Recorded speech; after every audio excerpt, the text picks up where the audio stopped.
Okay, and here's another example that is much trickier because these are just not familiar functions. So we're going to use our calculator here, and fortunately I have each of these functions plugged in. So when I look at the graph, well, there it is. There's the region we're looking for. We need our limits of integration. It sure looks like one point of intersection is at 0, and we could test that by plugging 0 in for x, and sure enough y is 0. We need to find this one though, so let's do second calc, and we're going to do number 5. And that's on my first curve, pretty close to the point of intersection, so I'll press enter. Second curve, good enough, press enter. Guess, always just press enter. Okay, so here's my point of intersection. So I need to remember this x value, which is one pain in the neck because I don't feel like writing it down. So what I'm going to do is just store that. So I'm going to just check that in my x is that number, which it is, that looks familiar, and then I'm going to store that under A. Okay, so now I'm ready to go. So I have my top function minus my bottom function. I'm just going to do the old math 9. My limits of integration, I start at 0, and then I'm going to use A, and then my top function is y sub 1, so I'm going to do vars, y vars function y sub 1 minus vars, y vars, function y sub 2, and we're integrating that with regard to x, so we'll just press enter, and there's the area between these two functions. Okay, so let's do another one. So for something like this, now notice how tricky this is, because over here my purple function, my f of x, is on the top, whereas over here it's on the bottom. So this is a situation where you just have to split these up a little bit. And here's another kind of weavy through one. So let's just do this one. So for the first part, for a sub 1, let's, for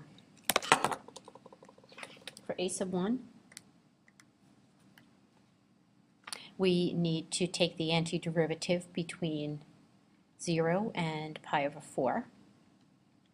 Of top minus bottom is going to be cosine minus sine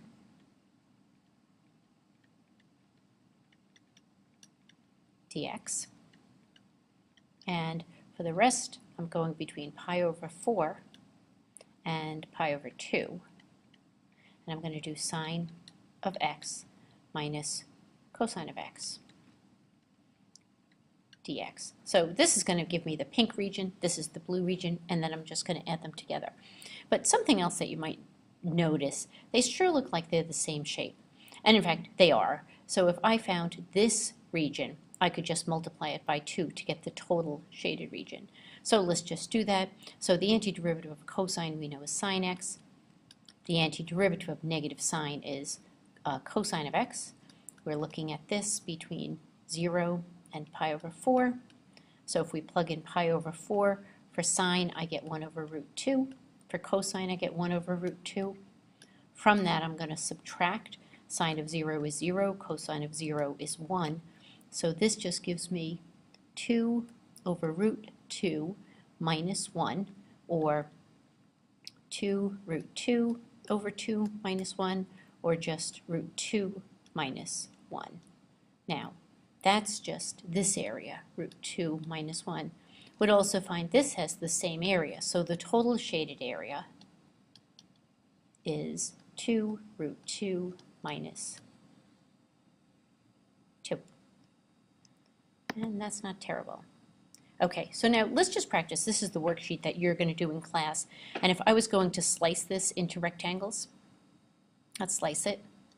And it sure looks like every single rectangle has as its width delta x, and every single height is this big change in y. So it's defined by my y here minus my y here. So I'm just going to write the antiderivative. It looks like we're going between 0 and pi. My top minus my bottom is 1 minus cosine squared of x dx. And that's going to take all those x values between 0 and pi and nothing else. If we look at number 2, kind of same situation. I'm going to slice this. I kind of like to draw the rectangles in. So here's a sample rectangle, and it doesn't matter where I pick it. my delta x is going to be the width, and my height is the y here minus the y down here. Y defined by this function minus the y defined by the bottom function. So we're going between negative pi over 3 and pi over 3. Our top function is 1/2 sec squared of t. Our bottom function is minus 4, so that's going to become plus 4 sine squared of t dt. And if I was feeling kind of lazy, I could also use symmetry. So I could also do 2 times the antiderivative between 0 and pi over 3 of that whole thing. And that would be fine. Number 3, okay, a little bit of a pain in the neck, so let's examine this a little bit. I'm going to slice like this, and each of my rectangles is defined on top by this, on the bottom by this. My thickness is dx, so I know I'm integrating with regard to 0 and 1. Each is dx, and the only thing that's a pain in the neck here is that these are kind of defined in a funny way. So I really need my y here written as a function of x. So the y at the top really should be the cube root of x. Over here, I really should be saying y equals the square root of x. So we have x to the 1/3 minus x to the 1/2 dx. And let's just do this. Antiderivative of x to the 1/3 is 3/4, x to the 4/3. Antiderivative of x to the 1/2 is 2/3, x to the 3/2. And we're looking at that between 0 and 1, which ends up just being 3/4 minus 2/3, which is just 9 minus 8, 1/12. Okay, now here's another thing we could have done. I'm just going to play with this a little bit, and what I'm going to do is erase this and erase all of this, and I, in fact, am going to slice it a little bit differently. So another thing that I could do if I felt like it is slicing it in this direction, in which case, notice what happens. This is a sample rectangle, and my thickness is dy. It's a movement in that vertical direction.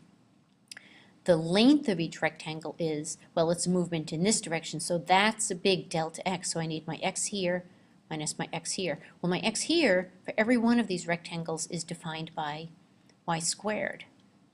So I'm going to take my furthest right minus my left and integrate with regard to y, and my limits for y value are, it goes from 0 to 1. And let's do this. This is y squared minus y cubed, so the antiderivative of y squared is 1/3 y cubed.